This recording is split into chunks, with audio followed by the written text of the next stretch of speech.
Alright, so in the last episode we talked about the native Indians and kind of their lifestyle before the Europeans came in, and now we're going to put our amazing American culture around those Indians because we do such a great job idolizing and making fun of other people in the Americas. Now, don't we? I mean, gosh, look at, other countries in Europe. Oh my gosh.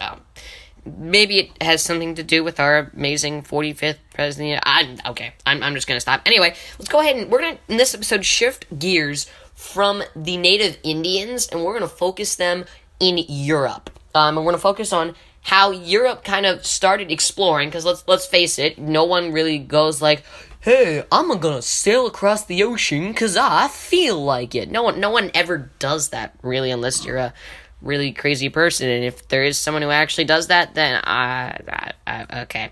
Anyway, Europe kind of had this guy named Prince Henry the Navigator, and he kind of started this age of exploration. Now, this age of exploration was fueled by many factors, and once they landed in the Americas, their exploration resulted in a bunch of interactions, among the Europeans that settled there and the settlers that attempted to colonize the Americas, the Africans, because they actually shipped African slaves into the New World. This is what we call the Americas, by the way, in case you didn't know that, as the New World, as well as the natives that we talked about in the last episode that are living here.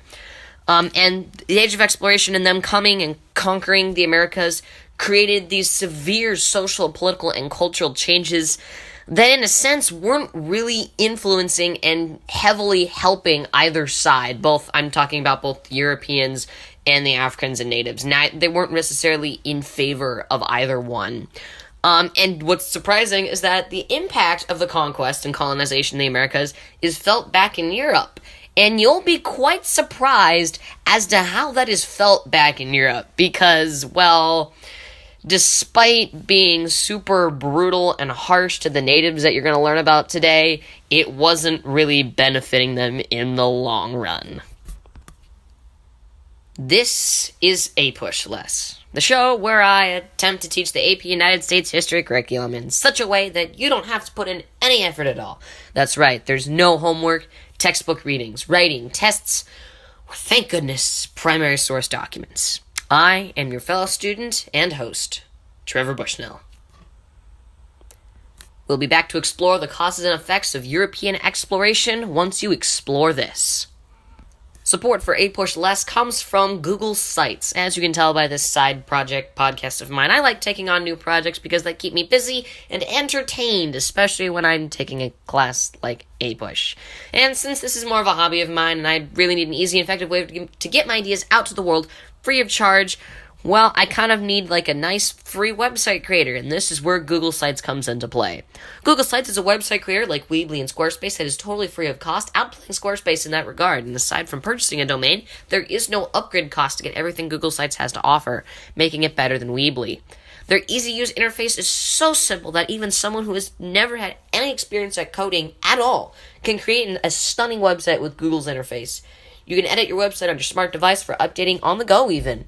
And my listeners can also check out my website. Go to sites.google.com/site/APUSHLESS to get episodes, show notes, and resources. And go to sites.google.com to begin creating your own website free of charge.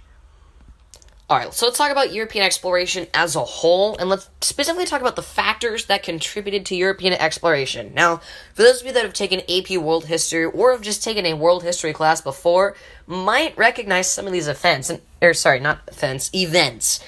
if you think about it, and you pause to think about it, right now we're really not even in American history yet. All of this is world history, so a lot of you are probably even hearing what I'm about to say, especially in the next few episodes leading up to this. We're not even going to get to actual American history until episode 5. And even then, it's gonna be kind of iffy. It really doesn't really pick up until episode 6. So you're gonna be hearing me blabbing really about world history, not about American history yet. But anyway, you guys are gonna... Most of these factors were actually part of the world history curriculum that you might have talked about. So we're gonna go ahead and switch to those factors contributing to European exploration. Now, a lot of teachers like to talk about the main factors include something called the 3 Gs. The 3 Gs stand for gold, glory, So the first one is gold, the second one is glory, and the third one is either God or gospel. So essentially, it's the three G's. Essentially, they wanted money, gold. They wanted to get rich and that kind of thing.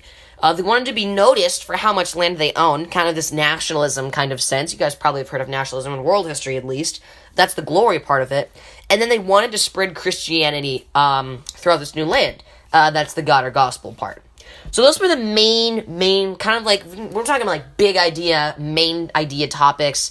That's kind of the main reason, those factors were the three G's, gold, glory, God, and gospel. Make sure you know that if you're taking the AP exam, because that is actually a pretty big deal. Let's go ahead and switch gears then to just kind of little events in history that triggered European exploration. The first of which is the Crusades. Now, the Crusades shook the stability of European feudal society, which hungered Europeans for being able to trade goods. Now, for those of you that did not take world history and don't know what the Crusades are, you need a little bit of review on the Crusades. The Crusades were wars in the 12th and 13th centuries where the goal was securing this Christian holy land in quotation marks. Now, the feudal Europe, that's a form of government, began its demise during this period, which caused an increase in international economic activity, and Europeans became interested in new trade routes and Italian city-states. Why on earth do Italian city-states matter? We're going to find out in a minute after we talk about the next cause. But Italian city-states are actually pretty important when we talk about the third cause. But right now we're going to move on to the second cause, which was the Black Death. For those of you that do not know what the Black Death is, it was an outbreak of the bubonic plague in the 14th century Europe. Now, this is a pretty big deal because it also impacted the decline of European feudalism because it lowered the European population by 30 to 60%. And with less people, it becomes hard to run a feudal government and that kind of thing. Now, the third factor was the Renaissance. For those of you that did not know what the Renaissance was, it was essentially like an increase of learning with an increase in literature and more of an emphasis on secular art, which means non-religious art, from around 1300 to 1500. Now, this curiosity inspired people to explore and map new areas of the world. And what's great is that Johannes Gutenberg, I think that's how you say it, maybe it's Johannes, I don't know, I'm not good with names, and around the 1440s, he created a printing press, which essentially let people mass-produce books and that kind of thing, making knowledge more easily spread, which is really big in the Renaissance. When the Renaissance was about learning and that kind of thing, if we can get this knowledge out across the world at a quicker pace with this printing press, then that really does aid the Renaissance. Again, that's world history. That's not what we're talking about today. Today's episode's not the Renaissance, but I'm just saying that's what the printing press does. But the printing press helped spread the knowledge of people finding new discoveries in the world and that kind of thing. And the final factor that contributed to European exploration was the Protestant Reformation and the Catholic Counter-Reformation that followed that. For those of you guys that do not know what the Protestant Reformation was, essentially it was a split of Christianity, made by Martin Luther. The reason he split was because he didn't really believe in some of the practices of the Catholic Church. He believed that the church was drifting from its spiritual mission, and he definitely didn't believe in the sale of what was known as indulgences. And indulgences were essentially things where you would pay to get your sin taken away, or you would pay, like, if you felt like your family had like a bad life, or you were worried that your dead family members weren't going to get into heaven, you could pay an indulgence so that they'd have a better chance of getting into heaven. And Martin Luther believed that faith alone got you into heaven and that kind of thing, and that indulgences had nothing to do with sin and all of this at all. And he didn't like that. King Henry VIII, who was the King of England around this time, actually also splits as well, based on Martin Luther's ideas, and what he does is he creates this Anglican church, because essentially the reason he splits is he wants to divorce his wife, but the Pope and the Catholic Church, they have to annul the marriage essentially in Catholic, but if they want to divorce and that kind of thing, and the church wasn't letting King Henry divorce, so he used Martin Luther's ideas and split and created the Anglican Church so that he could divorce his wife. And again, he tried to make the Church of England, this led to a huge change all across England, and we're gonna talk about Puritans later, but the Puritans wanted reform in all of England, and England wasn't getting this giant reform, and so then we make the colonies, and that gets to real American history, but we're not there yet. So after all this splits, and attempting to reform the church, there's this Catholic Counter-Reformation, and this is where it really impacts the European exploration, because the Catholic Counter-Reformation focused on renewed spirituality within the church. And this this movement then created a people called the Jesuits, and these Jesuits attempted to spread the gospel throughout the world. There's that God gospel kind of thing over in the Americas. So next up, we're going to talk about the impact of European exploration and conquest, what this colonization in the Americas, its impact and effects on Europe. Now, this introduces a sort of new wealth in terms of wealthy metals. Specifically, if you're thinking of wealthy metals, you're thinking of gold and silver, and if you're thinking that, you would be correct. Gold and silver was in changing European economy and aided in this shift to a capitalism economy from a feudalism economy. And then we have something called the Columbian Exchange that has a huge impact on European exploration and conquest. For those of you that do not know what the Columbian Exchange is, then I know for a fact you didn't take world history, because the Columbian Exchange has it's vital in world history specifically. The Columbian Exchange was the exchange of crops, livestock, humans, diseases, etc.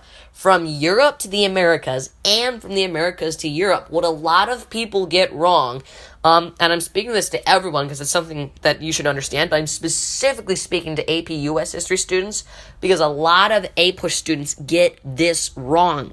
It is not the trade of just food. Humans also went over. You have this whole caste system creation that we'll talk about in the next episode or so. And you also had the spread of diseases. They killed off a lot of Native Americans because of diseases they accidentally brought over that the natives were not immune to. It is not just the trade of just food. Anyway, what went from the Americas to Europe, because we're focusing on Europe right now, we're going to focus on the Americas a little bit later, but some things that went from the Americas to the Europe were the turkeys, corn, the potato, the sweet potato, coca, and tomatoes. Now, what this did is this introduction of new food sources led to an increase in European population. This makes sense because even poor people are getting hands on this food, and it's food that they've never had before, and this food is giving them nutrition that they weren't able to get from other foods they've had for years and years and years. And another thing that I'm kind of forced to point out, because it's in the APUSH curriculum, and it hurts me to say it, but, the Spanish brought something called syphilis to Europe. For those of you that don't know what syphilis is, it is Spanish sailors brought these back from Europe, and they got syphilis as the result of sexual encounters with women in the New World. For those of you that think I'm trying to scare you away and not listen to this, I am reading this straight out of Barron's AP United States History Prep book. So it's not like I'm making this up. That was the exact wording in the book. I do not want to know the kind of encounters they got to get that. Blah, blah, blah. Tobacco was also introduced to the Europeans that also came from the Americas, and it absolutely crazed the continent. Yay, we got people drunk. Oh, Jesus. No, oh, no. I can't do this. I can't do this. I'm done. Alright, let's take a look at Europe's economy and look at the economic impact of colonization in the Americas. Now, despite really brutally using the natives and Africans to work for them in the Americas, the economy was actually declining in Europe, which is kind of ironic because they're beating the tar out of these people physically, and it's yeah, we're gonna beat the hell out of you, and it's not gonna matter in the end. Yeah. Anyway, positions in Europe's the positions of Europeans declined. The influx of gold and silver, remember we talked about those metals coming in and making a shift to capitalism, but all of this gold and silver coming in made a lot of money come in, which caused inflation in the economy, which made ordinary items cost more, which means you have a lot of more poor people because the poor people now can't afford all this stuff because of the inflation, and creates all this kind of mad mayhem. Taxes in Spain also went up to pay for the military. And the military was very, very, very important because the military was needed to secure territory in the in the New World. What's funny is the taxes also went up more than fivefold during this time. If you don't know what fivefold means, that's all right. Neither do I. Hey, I'm only a sophomore. Eh? Not supposed to know everything, aren't I? Spain actually went into debt to pay for the military. Ironically, and it borrowed lots of money from European banks, and this interest that they had to pay back, because, they're in debt, so they had to pay the money back to the banks. Now, this interest was actually depressing the economy, and the economy of Spain actually never really fully recovered until the 19th century. Now, to aid the economy in both Europe and the Americas, there was new technology, and this new technology facilitated extensive changes in the European and American economy. There's two major changes that we're going to talk about. One is navigational technology. Now, developments in maritime tech was actually a factor to exploration, and it changed the global economy overall. You had things like the compass, the astrolabe, the quadrant, the hourglass, the sextant. All those roughly were they either plotted direction, they determined speed, they assessed latitude, all of those and more. There were also Portulanos. I'm not sure if I'm saying that right, but essentially they were detailed maps from the Portuguese, hence the name Portulanos. There were also caravels. These were Portuguese ships that were extremely maneuverable and sturdy, making them perfect for sailing. They were very great for exploration in that regard. Another major technological advance during this time was the Joint Stock Company. This was developed in Europe in around the 1500s, and it was extremely important for colonizing the New World. Now, essentially what the Joint Stock Company was shareholders controlled the part of the company based on the number of shares owned. So it's not like today where we were, more or less, the stock goes up, stock goes down. Your ownership of the company, you could buy multiple stocks in a company. Now, don't quote me on that because, I don't know how stocks today work, so I'm trying to make a comparison. I really shouldn't because I don't really know what it is. But essentially, the shareholders control the part of the company based on the number of shares they own, so they could own multiple shares if they wished. Now, this was extremely great if colonists or settlers were trying to do risky exploration or colonization, because then it wouldn't be just them that would be affected by this. It would be all of the owners. All the shareholders, they would also be put at risk with this as well. So there's less stress going on now. There's also a lot of liability that comes in here. Shareholders can be held liable for the debts. But if, there's a shareholder that has, 10 stocks, they're going to be more liable for something than if they had one stock. So there is liability in the joint stock company, but it is limited to how much of the company they own or how many shares they have. And that's really European exploration throughout the entirety, really, of this time. This is what Europe was doing, how Europe's economy was going.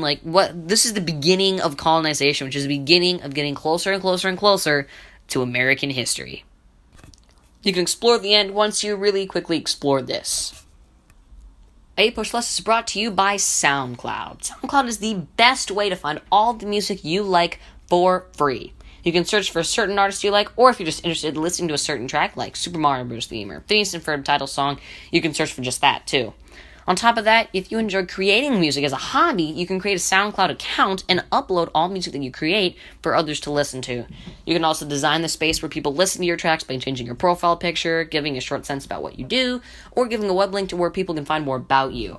And now my listeners can get episodes of this show off of SoundCloud for streaming.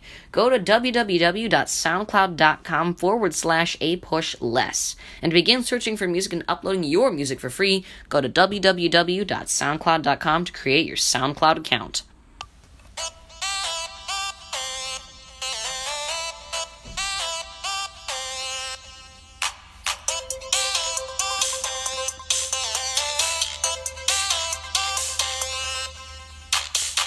APUSHLESS is brought to you by SoundCloud and Google Sites. The producers on the show this week were Halo Flutter for providing the music, and me, Trevor Bushnell.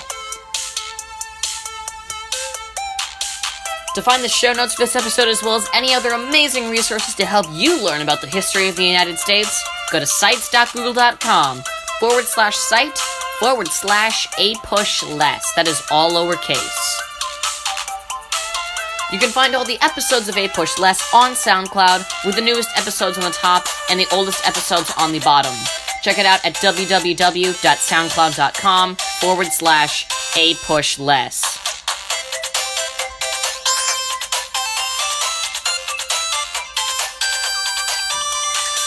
If you'd like to contact us for any reason or to leave an amazing review, email us at feedback.apushless@gmail.com.